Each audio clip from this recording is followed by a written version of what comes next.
সবাইকে আসসালামু আলাইকুম। আমি ডাক্তার শাহিনুর রহমান বলছি বাংলাদেশ থেকে। তো আজকে একটু দুঃখের সংবাদ, বিশেষ করে বাংলাদেশি এই যারা প্রবাসী রয়েছেন, বিশেষ করে মালয়েশিয়া যাওয়ার জন্য প্রস্তুতি নিচ্ছেন, তাদের জন্য একটু দুঃখের সংবাদ। তো ঘটনাটি কি আপনারা শুনতে সম্পূর্ণ ভিডিওটি দেখবেন, তাহলেই বুঝতে পারবেন। তো খবর হচ্ছে, প্রয়োজনীয় শর্তাবলী পূরণে ব্যর্থ হওয়ায় বিমানবন্দর থেকে 96 বাংলাদেশি সহ 131 জনকে ফেরত পাঠিয়েছে মালয়েশিয়া। কুয়ালালামপুর আন্তর্জাতিক বিমানবন্দর টার্মিনাল 1-এ Malaysian border control and protection agency তাদের দেশটিতে প্রবেশ করতে দেয়নি।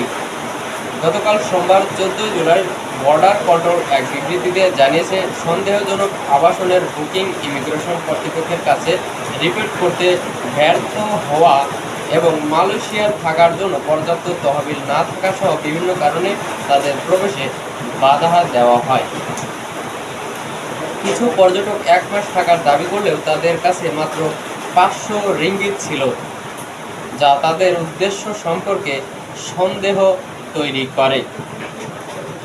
দেশটির সংবাদ মাধ্যম দি সান ডেইলির এক প্রতিবেদনে বলা হয়, 11 জুলাই বিকেল 3টা থেকে রাত 10টা পর্যন্ত পরিচালিত এই অভিযানে আন্তর্জাতিক আগমন হল ও ডিপারচার গেট C1 থেকে C37 পর্যন্ত 300 জনেরও বেশি বিদেশিকে স্ক্রিনিং করা হয়।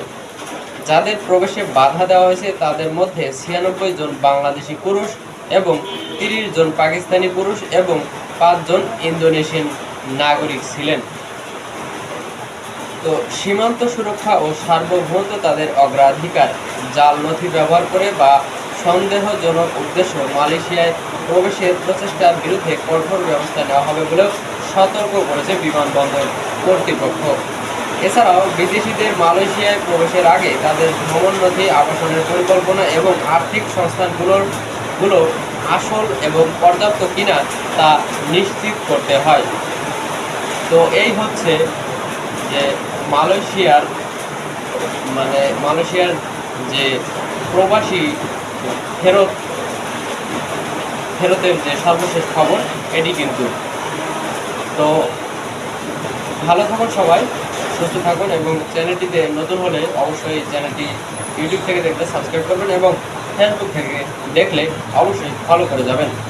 তো দেখা হচ্ছে পরবর্তী কোনো ভিডিওতে। সে পর্যন্ত ভালো থাকুন, সবাইকে আসসালামু আলাইকুম।